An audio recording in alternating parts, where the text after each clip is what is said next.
Mesdames, Messieurs, bonsoir, bienvenue à votre émission Shining Family.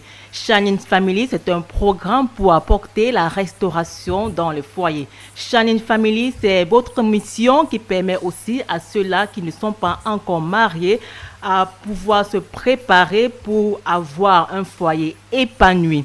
Ce soir, nous aborderons ce sujet, pourquoi je me marie. Nous avons dans ce studio l'évangéliste Blaise Sophonie qui va nous éclairer sur le sujet. Bonsoir évangéliste et bienvenue Bonsoir dans ce Maman studio. Alvin, bonsoir, c'est un honneur pour moi d'être l'invité de ce jour. Merci évangéliste Blaise Sophonie, auditeur de la 89.3 FM. Au micro de présentation, je suis Alvin Bandi, journaliste et servante de l'Éternel. Nous allons écouter une petite ponctuation musicale. Installez-vous confortablement. Nous vous retrouvons juste après. De retour dans ce studio, nous sommes avec l'évangéliste Blaise Sophonie qui va nous édifier sur le sujet du jour. Pourquoi je me marie? Et nous sommes également avec Maïva. Bonsoir Maïva. Bonsoir, Bienvenue dans ce studio. c'est un honneur pour moi d'être aussi invité de ce jour. D'accord. Vous savez, de nos jours, chacun rêve de se marier, d'avoir un époux, une épouse. Les raisons diffèrent d'un individu à l'autre. Pour certains, c'est pour avoir une compagnie, pour avoir des enfants. Pour d'autres, c'est pour avoir le sexe. Les raisons diffèrent d'un individu à l'autre. Il y a tellement de raisons qui peuvent pousser un individu à se marier. Mais maintenant, la question que l'on se pose, évangéliste Blaise Sophonie, quelles sont les raisons réelles pour lesquelles un homme ou une femme doit décider de se marier? Déjà, avant de répondre à cette question, je tiens à me présenter. Je suis le dénommé Sophonie Blaise Kebanou. Je suis âgé de 34 ans. Je suis évangéliste missionnaire, voyageant de partout dans le monde entier pour apporter la bonne nouvelle de Jésus-Christ. Je suis dans le ministère depuis près de 20 ans de ministère, faisant près de 40 voyages par an. Donc, c'est une grâce pour moi d'être ici. Et relativement à la question posée par Maman Alvin, pourquoi est-ce qu'on se marie? Je dirais d'abord que cette question tire son étymologie dans Genèse chapitre 2, le verset 18 où l'Éternel Dieu dit « Il n'est pas bon que l'homme soit seul, je lui ferai une aide semblable à lui ». Donc le pourquoi on se marie, c'est d'abord pour aider. Dieu avait créé Adam et il a vu que prendre soin du jardin pour Adam était très très complexe et voire même compliqué. Et pour cela, il a dit qu'il n'était pas bon qu'Adam soit seul. Il lui fallait une aide qui lui ressemble. Mais notons très bien que on n'aide pas quelqu'un à dormir, on aide quelqu'un à travailler. Parce que Adam avait été créé pour prendre soin du jardin. La Bible dit même que les noms de tous les animaux dans le jardin, c'est Adam qui les a donnés ces noms. Donc Adam a dit tu es porc, tu es chèvre, tu es léopard, tu es lion. Et c'était un travail fastidique, épuisant. Et pour cela, Dieu a trouvé judicieux de lui apporter une aide. L'aider à faire le ce pourquoi Dieu l'avait créé, c'est-à-dire prendre soin du jardin. Donc, de nos jours, plusieurs se lèvent pour se marier parce qu'on se marie. Si tu les demandes, mais pourquoi est-ce que tu te maries, il ne pourra pas te répondre. Mais nous devrons nous marier pour un but précis. À la question, pourquoi je me marie, si tu le poses à près de 1000 personnes, tu auras 1000 questions différentes, 1000 réponses différentes, pardon. D'autres vont te dire, je me marie pour avoir un partenaire sexuel. D'autres te diront, je me marie pour avoir des enfants. Et d'autres vont aussi te dire, je me marie pour avoir quelqu'un qui va m'aider. D'autres te diront, je me marie pour avoir une maison, pour être respecté, etc. Mais si tu te maries pour toutes ces choses, tu t'es mal marié. Supposons que ta femme ne puisse pas avoir d'enfants, elle est stérile. Si tu t'es marié pour des enfants, le mariage serait gâté. Et si tu te maries parce que tu cherchais un partenaire sexuel, s'il arrivait que voilà, ton mari devient impuissant, aïe aïe aïe, le mariage serait gâté aussi. Et si tu te mariais tout simplement pour avoir quelqu'un qui va prendre soin de toi. S'il arrive que ton mari ou ta conjointe devient infirme ou impotent, le mariage serait gâté. Donc on ne se marie pas premièrement pour tous ces objets, mais on se marie pour un objectif précis. D'abord un objectif. Vous savez, l'objet peut suivre un objectif, mais d'abord il est capital de se marier pour l'objectif. Je prends un exemple. S'il arrivait que voilà, mon objectif soit d'être ministre au Cameroun, En poursuivant mon objectif qui est d'être ministre, je peux avoir l'objet qui est les voitures, l'argent, la réputation, la gloire. Mais s'il arrive par ricochet que je puisse laisser l'objectif qui est d'être ministre pour poursuivre la voiture, c'est possible de rater l'objectif à cause de l'objet. Et il y en a beaucoup de personnes de nos jours qui ont eu à abandonner l'objectif tout simplement parce qu'ils poursuivaient l'objet et ils ont fait naufrage dans leur vie. Exactement. Évangéliste Blaise Soufoni, vous avez dit dans vos propos qu'on ne se marie pas pour avoir des enfants.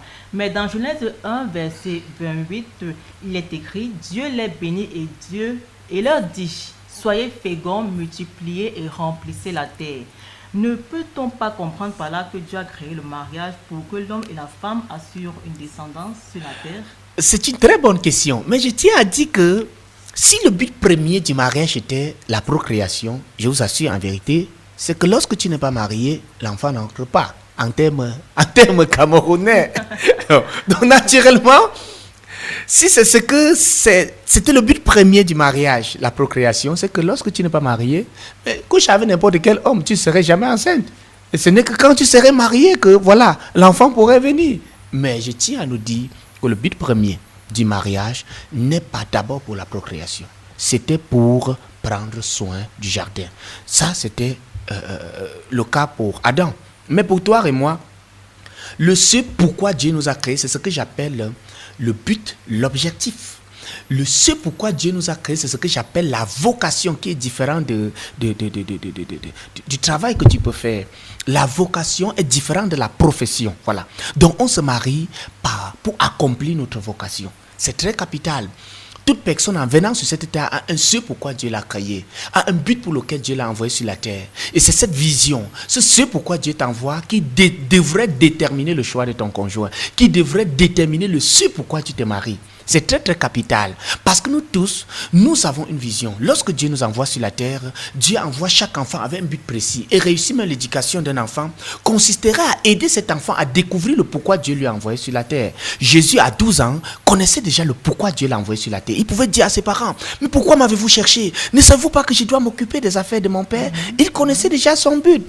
Jérémie, à 8 ans, Dieu lui en avait déjà dit qu'avant que tu ne sois dans le ventre de ta mère, je t'avais établi prophète des nations.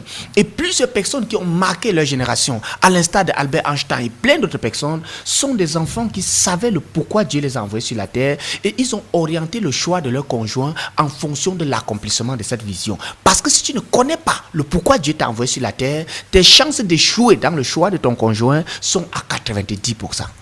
Donc on se marie pour poursuivre la vision, pour poursuivre la vocation, pour atteindre le ce pourquoi Dieu nous a envoyés sur la terre. Et chaque personne sur cette terre a une vision, a un but, a un objectif à atteindre. Et ne pas atteindre cet objectif signifie faire naufrage, signifie échouer, signifie être malheureux durant toute sa vie. C'est en cela que vous allez voir des gens qui sont des millionnaires, mais cependant très très malheureux.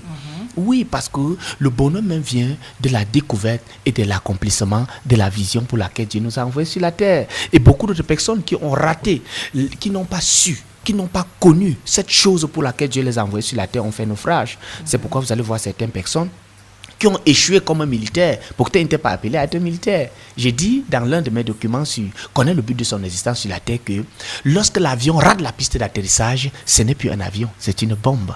Donc, lorsque tu rates ta vision, rassure-toi, tu dois échouer dans tous les domaines. Parce que la femme d'un enseignant n'a pas les mêmes caractéristiques que la femme d'un militaire, n'a pas les mêmes caractéristiques que la femme d'un médecin, n'a pas les mêmes caractéristiques que la femme d'un président. Donc, nous devrons choisir notre conjoint, notre conjointe en fonction de notre vision, notre but, notre vocation. Merci évangéliste Blaise Soufoni pour cette intervention. Maintenant, évangéliste, quelles peuvent être les conséquences pour un individu qui s'engage dans le mariage sans connaître l'objectif de Dieu pour sa vie? Ça, c'est très pertinent. Les conséquences sont pléthoriques. C'est un peu comme si tu prenais une cotte ou un maillon ou un écrou ou une vis pour aller le mettre sur un joyau qui ne correspond pas. C'est un peu comme si tu prenais la roue d'un camion pour aller le greffer sur un tassis. Attends, que peuvent être les conséquences de cette roue gigantesque sur un tassis? Ça devrait causer obligatoirement le naufrage ou l'accident de cette voiture. De même que apporter une remorque à un avion va causer impérativement son crash. De même aussi, priver une remorque d'un camion rend le camion inutile. Mais j'aimerais nous bousculer à comprendre une chose. Je dis que on ne se marie pas parce qu'on veut se marier. On se marie parce qu'on a découvert le ce pourquoi Dieu nous a envoyés sur la terre. Et je dis encore, si tu ne sais pas pourquoi tu existes, te marier sera vraiment causer des problèmes à ton conjoint. Parce que la Bible dit que la femme va se soumettre à son mari.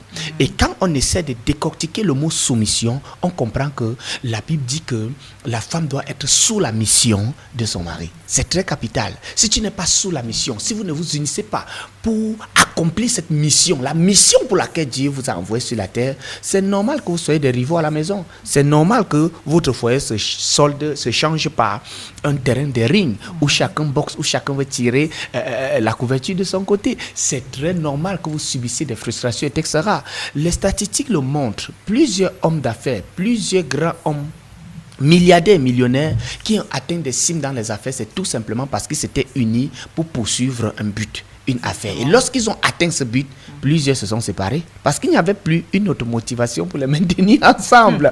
C'est ce qui fait qu'aujourd'hui au Cameroun, on assiste à tellement de procès de divorce que vraiment c'est alarmant parce que beaucoup se sont mariés sous la pression. Tu es déjà vieille, le temps passe déjà, il faut te marier, comme si tout le monde était appelé à se marier. Non et non. Le mariage n'est pas une fin en soi. Jésus n'était pas marié. Il n'est pas échec. L'apôtre Paul n'était pas marié. Il n'est pas échec. Et même la Bible affirme dans Matthieu chapitre 19, le verset 12.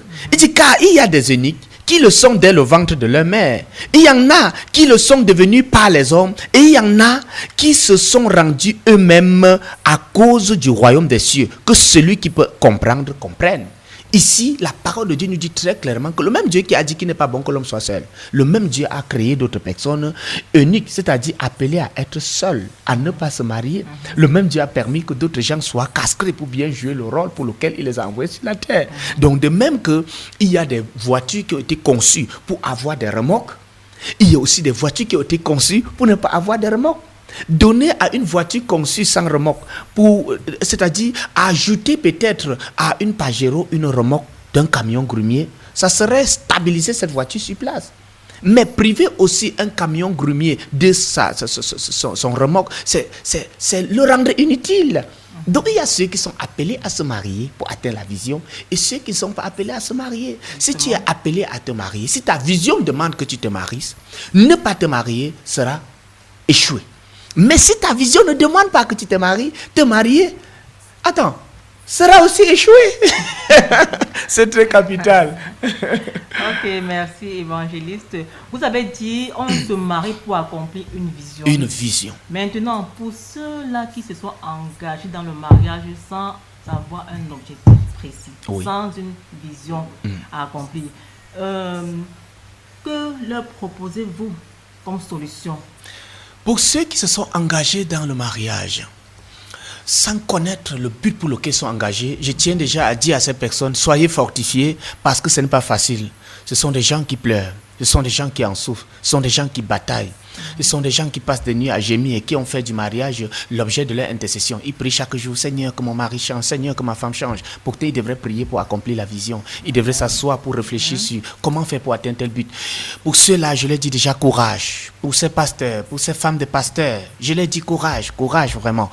Et je veux tout simplement vous bousculer à comprendre que le mariage n'est pas une fin en soi, ça c'est d'un, et que le bonheur ne se trouve pas dans le mariage.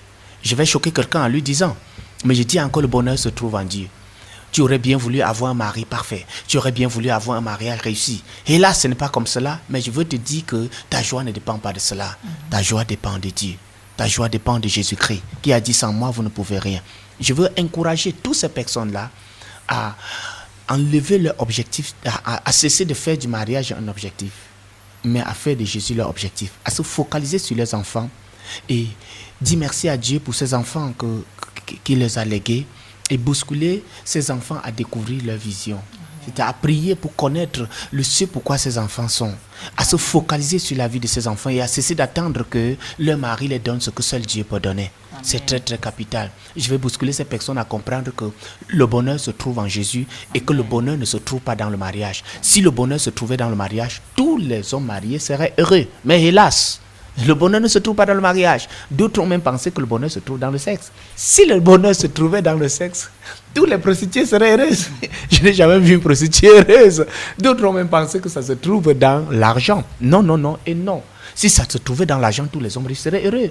Mais nous ne pouvons pas ignorer ces pauvres millionnaires et ces misérables milliardaires qui accablent nos pays. Regardez comment ils ont des souris marketing.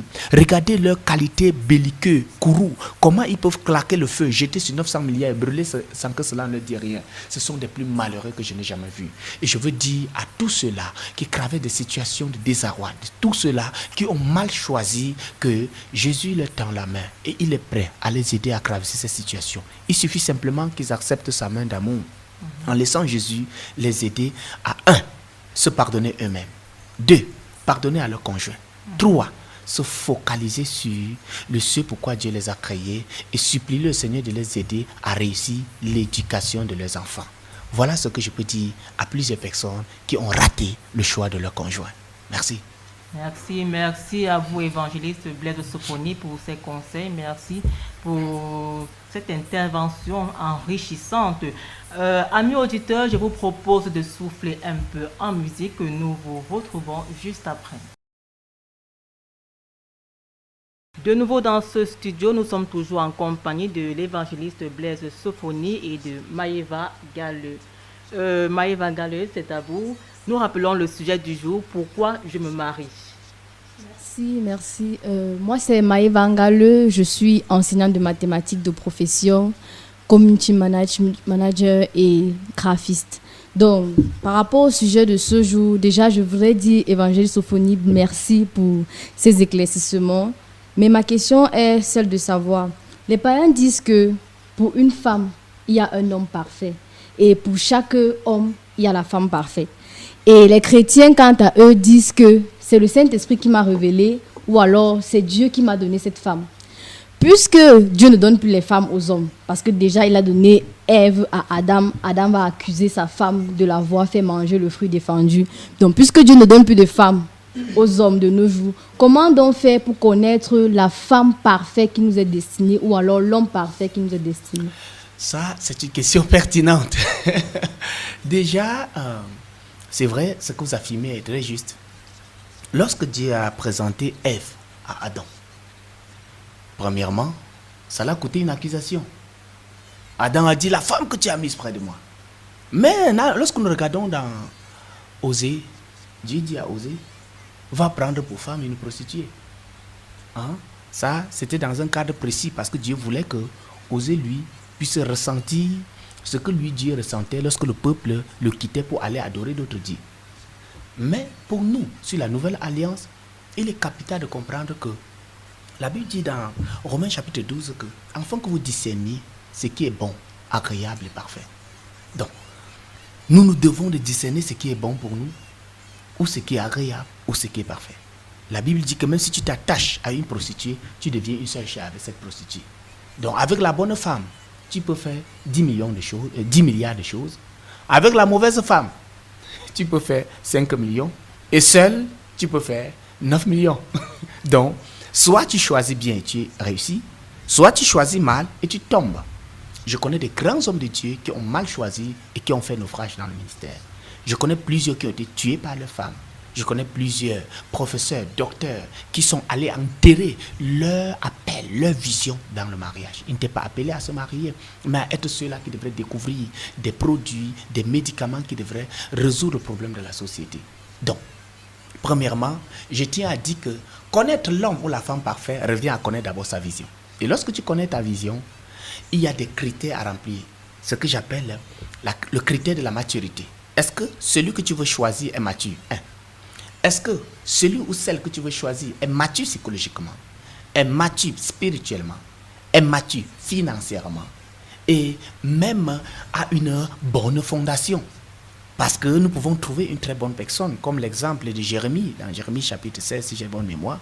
Jérémie a trouvé une femme très vertueuse, qui était belle aux yeux de Dieu, une femme qui remplissait toutes les conditions nécessaires pour pouvoir l'aider dans l'accomplissement de sa vision, son ministère. Et lorsque Jérémie s'engage pour aller prendre cette femme pour épouse, Dieu intervient et dit, je t'interdis de prendre une femme là-bas. Parce que voici ce que j'ai dit de tous ceux qui sortent de là.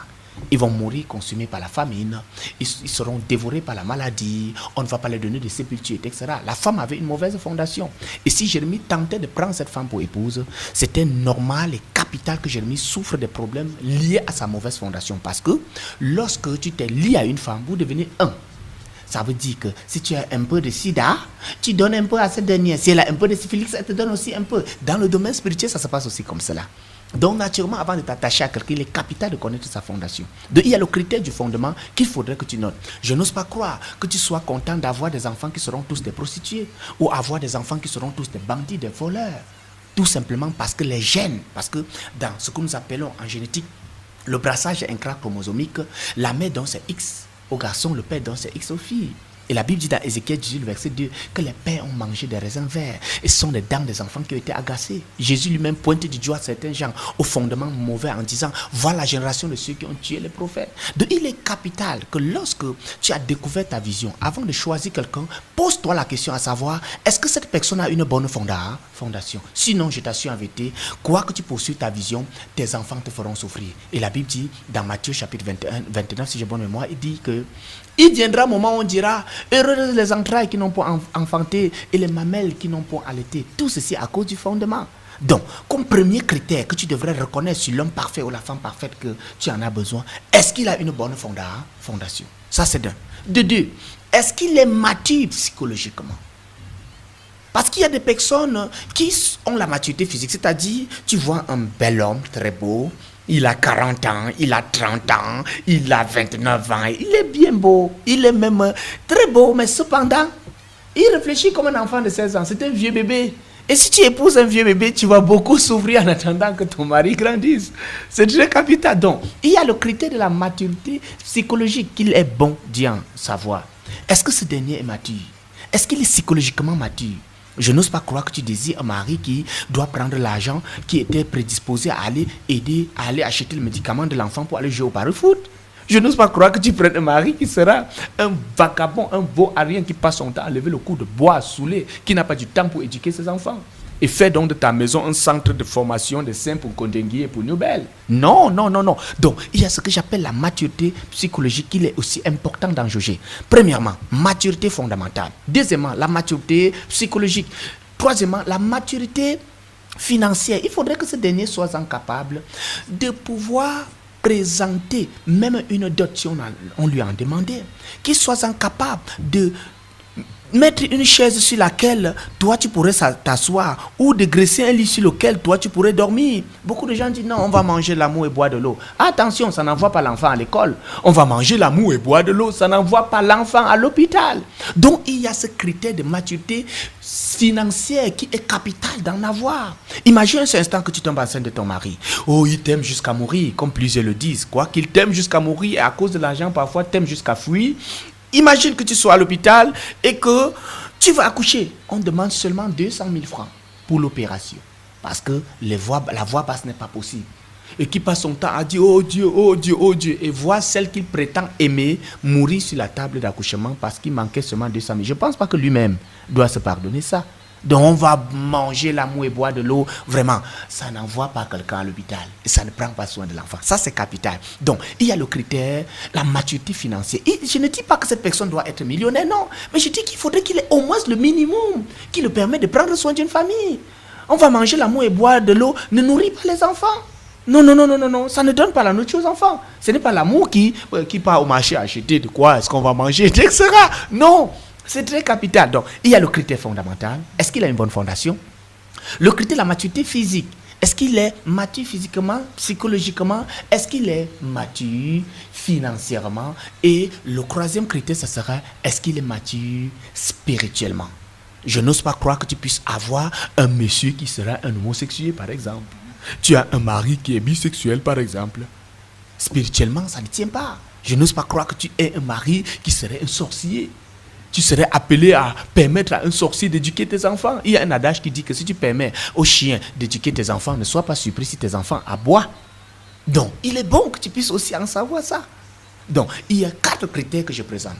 Le critère du fondement, le critère de la maturité psychologique, le critère de la maturité financière et le critère de la maturité spirituelle. L'autre critère qu'on appelle le sentiment, là, vraiment, Je ne te conseille pas ça. Parce que beaucoup de gens disent non, mon cœur bat pour lui, mon cœur bat pour lui. Mais comme son nom l'indique, le sentiment ment les gens. Le sentiment t'empêche de voir les réalités. Le sentiment t'empêche de voir que ce dernier avec qui je cours là, c'est un aveugle comme moi. Nous allons tomber dans l'eau. Le sentiment t'empêche de voir que ce dernier avec qui je cours là, c'est un irresponsable. Le sentiment t'empêche de voir que ce dernier avec qui je cours là, c'est un bandit.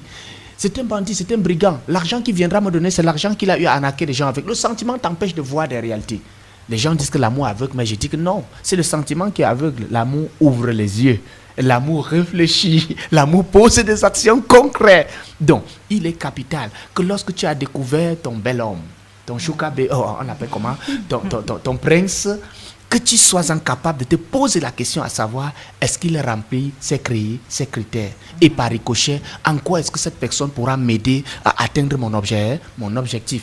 Et il y a aussi des moments où l'aspect change, c'est-à-dire la balance change. De même qu'on a des conducteurs qui sont des hommes, nous avons aussi des conducteurs qui sont des femmes. Donc, il n'est pas bon que l'homme soit seul. Il lui faut une aide. Il y a des moments où Dieu aussi permet que ton mari soit plutôt ton aide. Parce que Dieu, dans sa grâce, t'a élevé financièrement plus haut. T'a élevé psychologiquement plus haut. Imagine que tu es un professorat. Et cependant, tu as la grâce d'avoir un mari qui n'a que le CEP. Est-ce que parce qu'on a trop dit, la femme va se soumettre comme si la soumission était l'esclavage, tu dis à ta femme qui est professeure à l'université de venir s'asseoir à la cuisine et que toi tu pars te défricher au champ pour nourrir les enfants? Non. À partir de ce moment, tu dois être humble, toi homme qui m'écoute, à pouvoir laver les enfants pendant que maman va chercher de quoi est-ce qu'on va pourvoir aux besoins de la maison. Regardez l'exemple de George Mayer.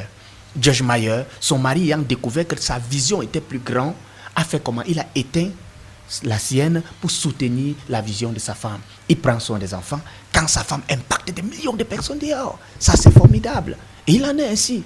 Il y a des cas où Dieu permet que ce soit la femme qui soit aux commandes et que toi, tu viens comme soutien pour ta femme. Et ça ne devrait pas être un complexe. Pour ces hommes complexés là, faisons très attention. C'est très très capital. Donc, jeune fille, il est capital que tu saches que si tu as trouvé ton prince charmant, il faudrait qu'il remplisse au moins ces 4 critères. Je crois que ma réponse satisfait ta question, ta demande.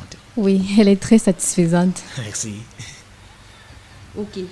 La deuxième question que j'ai, elle va directement avec ce que vous venez de dire. Oui. Vous avez dit qu'il faut le critère du fondement, si la personne a une bonne fondation. Oui. Il faut le critère de la maturité financière. Oui. Il faut le critère de la maturité. Il faut remplir ces critères, oui. Il faut 4 critères que vous avez cités. Maintenant, il y a ce critère de maturité financière qui me pose problème. Oui. Parce que ce thème aujourd'hui est tellement controversant. C'est relatif. Oui. Donc, dire qu'on est riche varie d'une personne à l'autre, franchement. Donc, est-ce à dire que à cause de l'argent ou à cause du fait que je ne suis pas prête financièrement et que je remplis tous les autres critères, je ne vais pas me marier, ou alors je vais me marier dans 10 ans si je parviens à être financièrement prête dans 10 ans. En fait, c'est ma préoccupation. C'est une très bonne préoccupation. Donc, naturellement, quand on parle de quelqu'un qui est riche, ce n'est pas quelqu'un qui a obligatoirement des millions. C'est la capacité à susciter la richesse. C'est la capacité à créer ce qui doit prendre soin. Puis quand on dit de quelqu'un qui est riche, c'est parce qu'il peut susciter ce qui peut produire la richesse. Ce qui est différent de ceux-là qui sont des pauvres millionnaires. Pauvres millionnaires parce qu'ils ont volé l'argent de l'État, ils ont détourné quelque part et ils sont en possession de millions. Vous allez voir beaucoup de personnes qui ont gagné peut-être le loto, ils ont des millions, mais après 3 ans, ils deviennent pauvres. Tout simplement parce que il n'est pas un millionnaire, mais il est entré en possession de millions. Donc, être riche signifie être responsable. C'est en d'autres termes, être responsable. C'est-à-dire être capable de susciter des situations qui doivent créer, susciter des emplois qui doivent créer la richesse. C'est très, très capital. Donc, quand je dis qu'il faudrait que tu remplisses au moins ce critère de la maturité financière, c'est qu'il faut au moins un B.A.B.A. Il faut quand même une base. Sans cette base, je ne pense pas vraiment que tu puisses t'en sortir. J'ai donné un exemple tout à l'heure. Imagine un seul instant que ta femme soit sur un lit de contraction et qu'on désire l'opérer. On te demande seulement 200 000 francs, que tu sois incapable de donner ces 200 000 et que ta femme meurt sous tes yeux. Tu vas accuser la sorcellerie, mais je dirais c'est ta faute. Si tu t'étais préparé financièrement, si tu étais un battant, si tu savais comment faire pour que 25 devienne 50, je crois pour ma part que tu saurais comment faire pour que 10 000 devienne un jour 1 million. Voilà ce que nous demandons aux gens. Voilà ce que nous demandons même à nos fidèles lorsqu'ils viennent pour dire, papa, j'ai telle femme, j'ai telle soeur que j'aime bien, etc. Je ne dis pas, est-ce que tu as le million? Non, mais je te dis, est-ce que tu es riche? Tu as la capacité de susciter quelque chose qui pourrait te produire. Parfois, moi-même, je suis capable de lui dire, voici un apport, voici 500 000 par exemple. J'aimerais que dans 2 ans, que tu sois capable de me présenter 3 millions de francs. Parce que tu as fait fructifier les 500 000 francs. Et en ceci, il dit, waouh, si tu as pu faire fructifier 500 000 francs et c'est devenu 2 millions, ça veut dire qu'avec ta femme, tu pourrais davantage en faire. Parce que la motivation, le cri des enfants va davantage te motiver à t'élever, à courir. Parce que, imaginons un seul instant. Il y a des lois que Dieu a établies. On ne peut pas violer ces principes et s'en sortir. Il y a beaucoup de personnes qui, au nom de je n'ai pas l'argent, ont développé même des doctrines sur lesquelles la dot n'est pas biblique. Il ne faut pas doter. Non, la dot est satanique. Il n'y a pas la dot dans la Bible. Mais je dis encore que la seule chose que Dieu parle le plus dans la Bible concernant le mariage, c'est la dot. Eux, ils ne pourront pas te présenter un verset biblique qui te présente le fait que ce sont les gens qui sont réunis dans le temple pour bénir le mariage. Non, la bénédiction nuptiale n'est pas biblique. Et la bénédiction à l'état civil n'est pas biblique. La seule bénédiction, la seule chose que Dieu demande dans la Bible, c'est la dot. C'est la dot. Et je ne pense pas que tu vas te doter ta femme avec des cailloux. Non, il y a des prérequis. Quand nous regardons Genèse chapitre 34, le verset 12, la Bible dit, exigez de moi une forte dot et beaucoup de présents. Et je donnerai ce que vous me direz, mais accordez-moi pour femme la jeune fille. Ça c'est Exode 34, le verset 12. Toujours relativement à la dot, Exode 22, 16 dit, si un homme séduit une vierge qui n'est point fiancée et qu'il couche avec elle, il paiera sa dot et la prendra pour femme. Il y en a plein de versets dans la Bible parlant de la dot. Oui. Donc, tu ne peux pas dire que tu n'as pas d'argent et tu pars pour doter quelqu'un. Parce qu'on va te demander des présents. On va te dire, achète ceci, achète cela, achète ceci, achète cela. Pour que tu ailles, pour que le père te laisse le droit légal, le droit d'autorité de sa fille.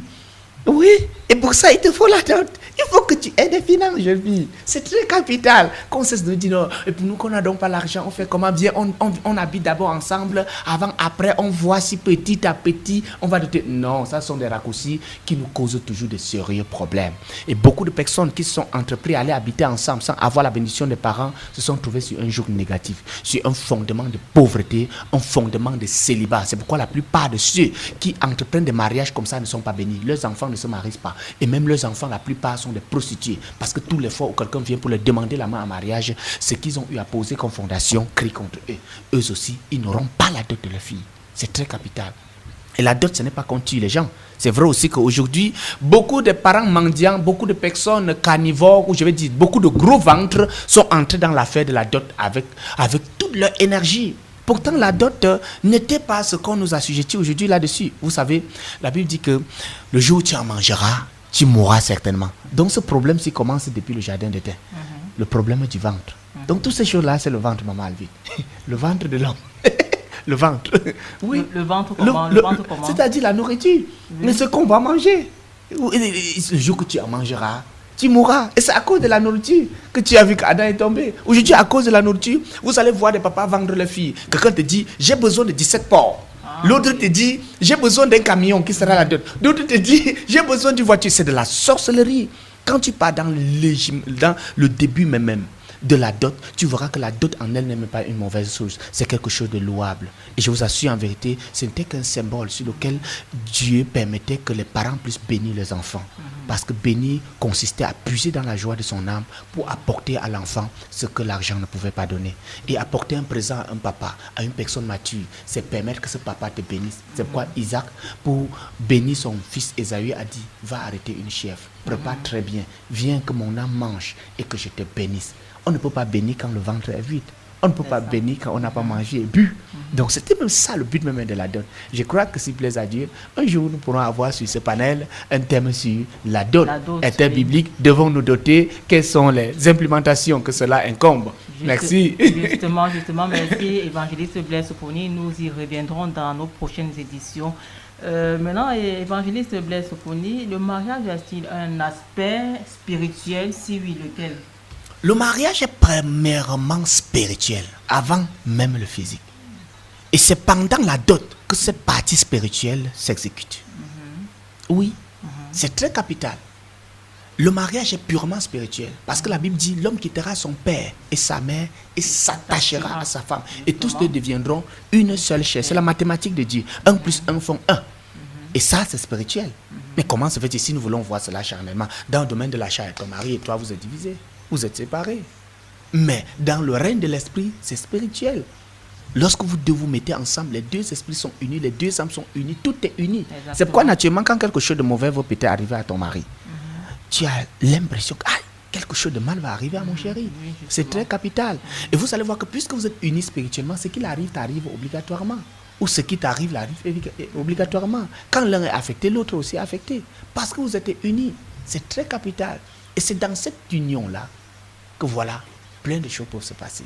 Parce que vous devenez un. Vous poursuivez une même vision. Vous poursuivez un même chemin. Unis dans le règne de l'esprit. Et physiquement, vous pouvez... Tu as ton corps seul, il a son corps seul. Mais spirituellement, vous êtes unis. Totalement unis. Et Dieu dit que l'homme ne sépare pas ce que Dieu a uni. Je parle bien de l'unité et non de la réunion. Parce que la réunion est différente de l'union. Hein? Et la Bible dit bien unis. Et il symbolise en disant l'homme quittera son père et sa mère et s'attachera. Quand on attache quelque chose, ça devient un. Ça devient un, justement. Attacher un fagot de bois, vous allez voir que ça devient un. Pourtant, c'est plus un morceau qu'on a à attacher. Justement. Et c'est cette union qui est spirituelle. C'est très capital. Et l'union est différente de la réunion. Et quand Dieu parle d'union, c'est parce qu'il voudrait que l'homme devienne fort. L'homme et la femme deviennent forts pour poursuivre le ce pourquoi il les a créés. Parce que c'est l'union qui fait la force et non la réunion, nous le savons tous. C'est un proverbe africain qui le dit que l'union fait la force, ce qui est différent de la réunion. Nous pouvons nous réunir ici pour nous poignarder les uns les autres, mais si nous sommes unis, rien ne peut nous ébranler. Si nous sommes unis, nous partageons le même sang, nous partageons le même esprit, nous partageons tout. La Bible dit, efforcez-vous de maintenir l'unité de l'esprit, l'unité de l'amour, l'unité de l'esprit par le lien de l'amour. Et lorsque nous sommes unis, nous sommes un. Nous poursuivons, nous avons la même vision, nous avons le même objectif. Tes membres sont unis à ton corps et jamais ta main ne pourra crever ton œil et jamais ton pied ne pourra frapper sur ton ventre. Non, ils sont tous unis, c'est pourquoi ils poursuivent un même objectif. Là où l'œil dit allons, on part ensemble. Là où le pied dit allons, nous allons ensemble. Et quand tu es attaché à ton mari, imagine un homme qui est attaché, même pas un pagne, bien serré là.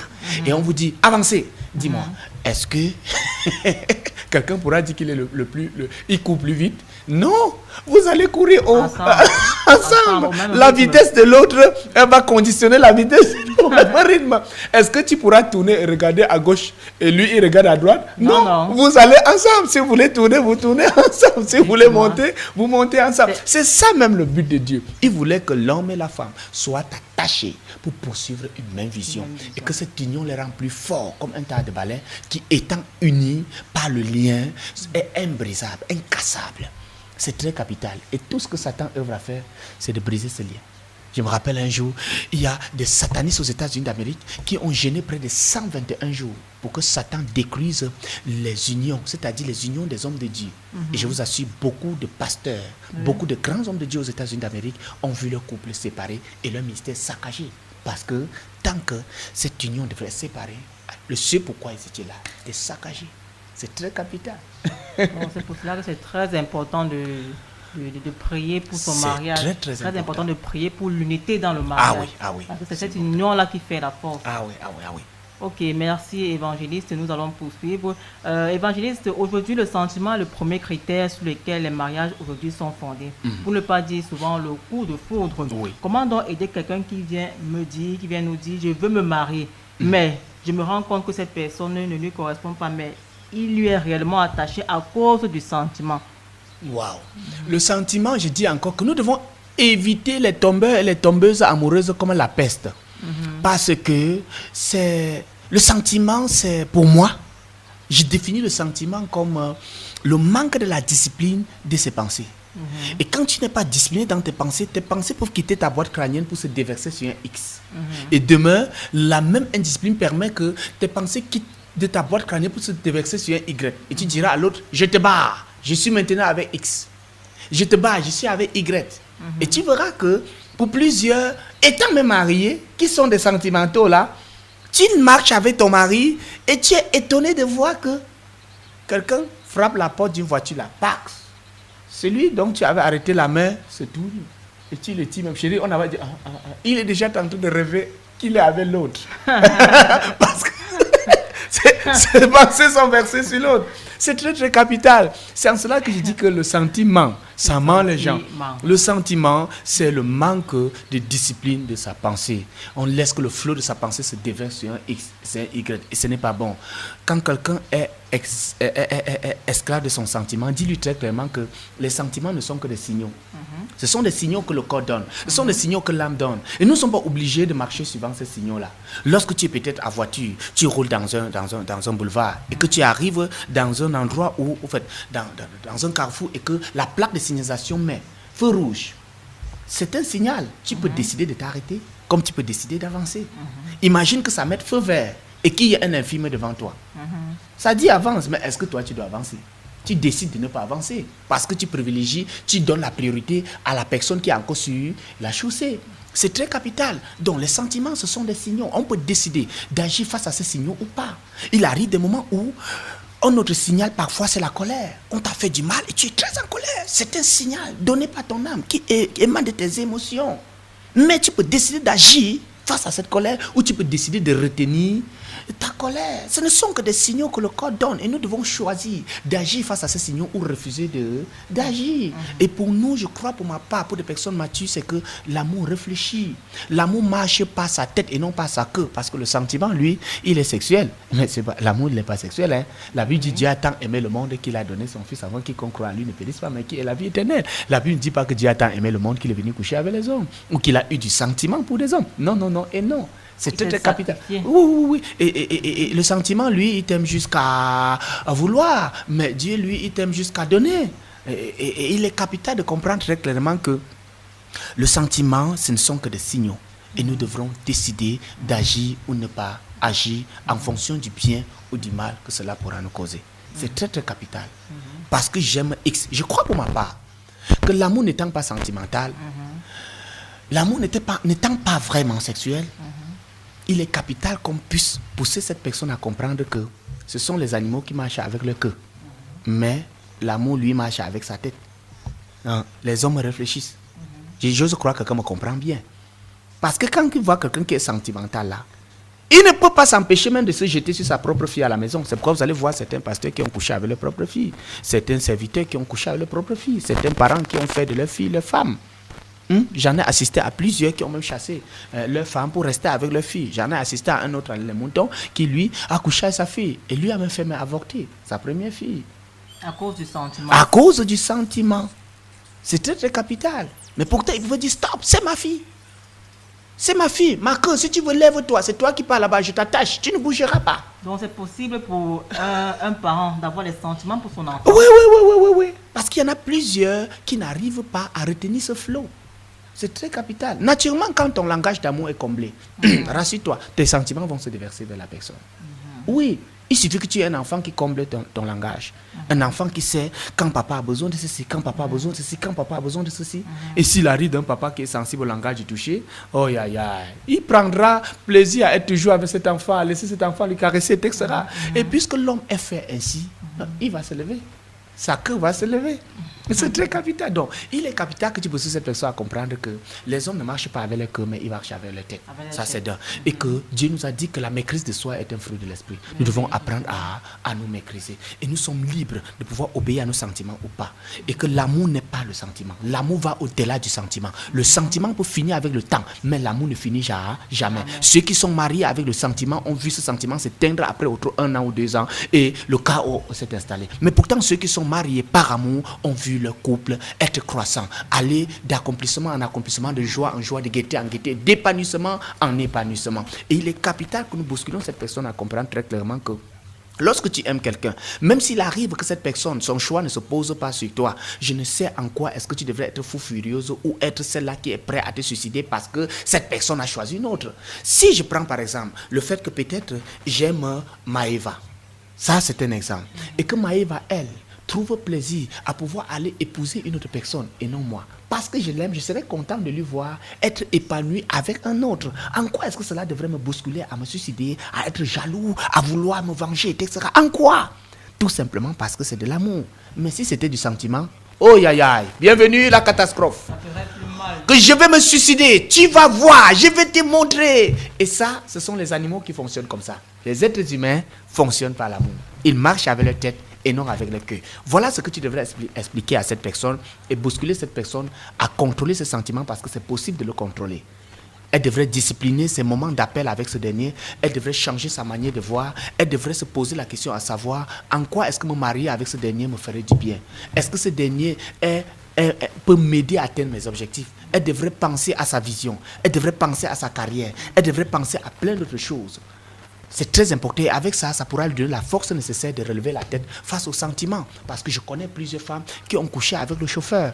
Et ont foutu en l'air leur foyer, ont foutu à l'air leur carrière. Toujours à cause du sentiment. C'est très capital. C'est pourquoi je dis que nous devons fuir les tombeurs et les tombeuses amoureuses comme la peste. Parce que ce sont des gens indisciplinés qui peuvent nous causer des problèmes à tous les niveaux. Surtout des pasteurs. Hein? Beaucoup même prient pour que vos femmes meurent et qu'ils puissent prendre vos places à cause du sentiment. D'autres vous diront que j'ai rêvé, Dieu m'a même dit. Faisons très attention à ces sentiments et ces sentimentaux-là. Merci. Merci à vous, évangéliste. Faisons attention à nos sentiments parce que ce sont des sentiers qui manquent. Ah oui. L'amour, ce n'est pas un sentiment, mais l'amour, c'est un engagement, c'est une décision. Ah oui. Et là, il n'y a pas d'amour sans sacrifice. L'amour se sacrifie. Donc, nous devons aimer d'un amour inconditionnel notre prochain. Nous devons aimer d'un amour inconditionnel notre prochain, notre mari, nos enfants. Ah oui. Et je reviens à un point soulevé par l'enseignante Maïva, où elle a dit que pour nous chrétiens, on dit que c'est Dieu qui m'a révélé. C'est Dieu qui m'a révélé l'homme de ma vie ou la femme de ma vie. Mais je tiens à dire encore que faisons très attention à l'argument prophétique que les gens nous prennent aujourd'hui. Faisons très attention. Il vient te dire, Dieu m'a dit, Dieu me dit de te dire que Dieu est mon mari. Va chercher la face de Dieu, tu vas voir. Faisons très attention à de telles choses. Justement. Parce que si c'est Dieu qui te dit que marie-toi avec Sophonie, ça veut dire que si demain ça fait pam, tu vas toi fuir et dire que non, c'est Dieu qui avait dit, c'était pas moi. Je dis encore que c'est à nous de choisir. Ce n'est pas à Dieu de venir choisir pour nous. Exactement. Dieu peut nous guider dans le choix, Dieu peut nous orienter dans le choix, mais jamais Dieu ne viendra choisir pour nous. Ça, c'est capital. Dieu a créé l'homme libre. Dieu n'impose pas une femme à certains gens. Qu'on arrête avec le pentecôtisme sauvage, mais qu'on bouscule des gens à la réalité. Tous ces gens qui ont dit Dieu m'a dit, regardez comment ils rompent les rencontres, les relations, ils sont dans des couples divorcés, disant non, je cherche maintenant la femme du ministère. Celle-ci n'était pas la femme du ministère. J'ai connu un autre à Fumban, je préfère tel nom, qui a chassé sa femme avec 5 enfants, disant que non, Dieu lui dit que non, ce n'est pas ma femme ici, il me faut la femme du ministère. Oui, j'ai tout fait pour pouvoir ramener ce dernier à la ligne, mais il s'est enfiché, il s'est compromis. Maintenant, s'il est dans une branche de rébellion de l'église évangélique, c'est l'église évangélique décentralisée. Mais c'est terrible. C'est terrible. Donc vraiment, je vais nous encourager. Si quelqu'un vient te dire que Dieu t'a dit, réponds-lui que si Dieu t'a dit, il va aussi me dire. Et même si Dieu me dit, je vais me poser la question à savoir si tu remplis les critères. Parce que ce n'est pas Dieu qui viendra nourrir mes enfants. Hein. Ce n'est pas Dieu qui viendra donner l'argent qu'il faut. Si tu vas prier rabadabadaba, comme d'autres y en disent là, mais gars, le ciel reste bloqué.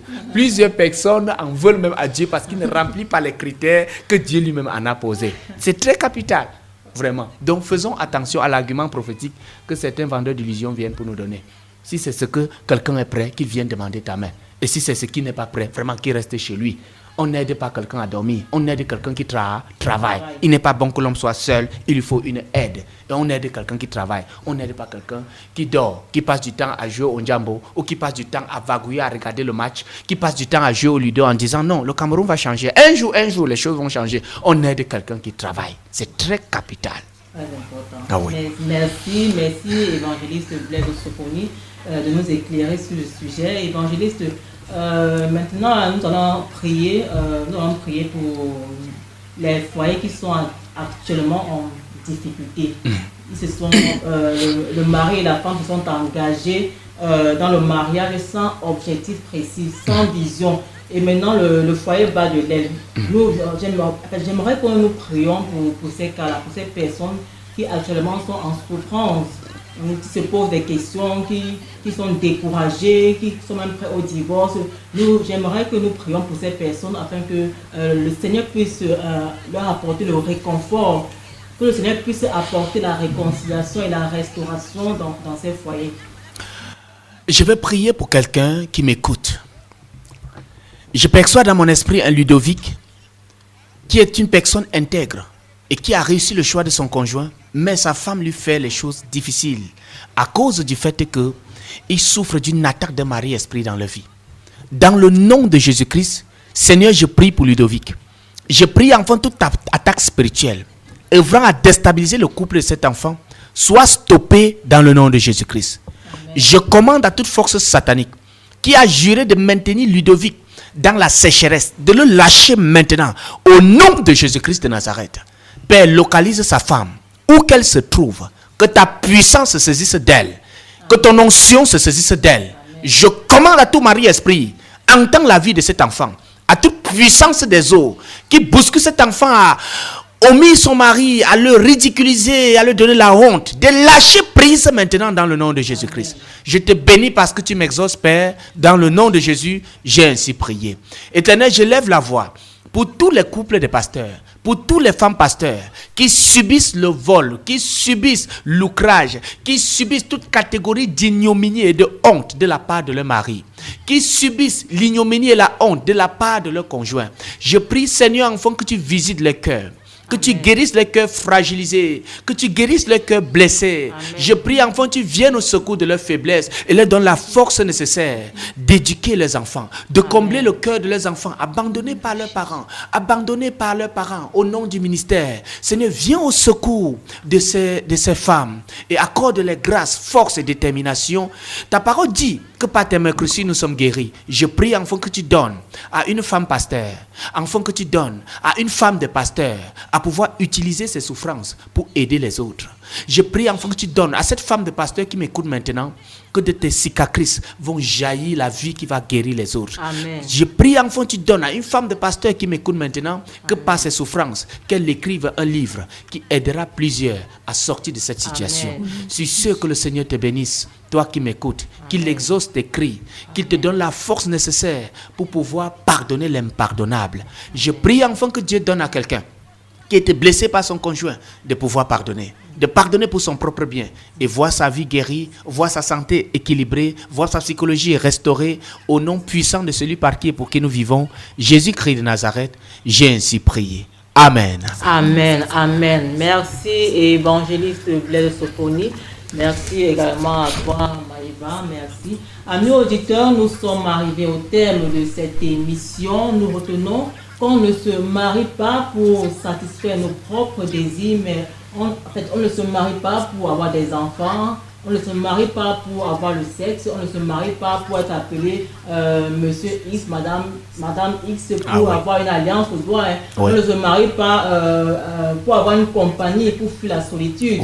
On ne se marie pas à cause de la pression des parents. On ne se marie pas parce que l'âge avance et nous devons à tout prix nous marier. Non. On ne se marie pas pour de telles raisons, pour satisfaire nos propres désirs, mais nous devons nous marier pour accomplir le but de Dieu. Le but de Dieu pour notre vie. Et en poursuivant le but, les objets peuvent venir. En poursuivant le but, tu pourrais avoir des enfants, tu pourrais avoir le plaisir sexuel, tu pourrais avoir l'amour de ton mari, etc. Mais ne détruis pas l'objectif pour l'objet. Poursuis l'objectif et l'objet viendra seul. Merci, merci. Donc, l'homme et la femme doivent se mettre ensemble pour accomplir une vision, pour se compléter mutuellement. Nous vous disons merci, chers auditeurs, de votre attention. Merci à vous, évangéliste Blaise Sophonie, d'avoir honoré. Merci, maman Alvin. Merci. Merci à vous, Maïva Galel. Merci. Chers auditeurs, si vous avez des questions ou préoccupations, vous pouvez nous écrire à ce numéro WhatsApp 679 11 14 47. Je répète 679 11 14 47. Merci à la technique, merci à tous ceux qui nous accompagnent dans la réalisation de cette émission. À la technique, c'était Roland. À la présentation, je suis Alvin Bandi, votre humble servante. Nous vous donnons rendez-vous mardi prochain, même heure, pour une autre édition. D'ici là, portez-vous bien. À bientôt.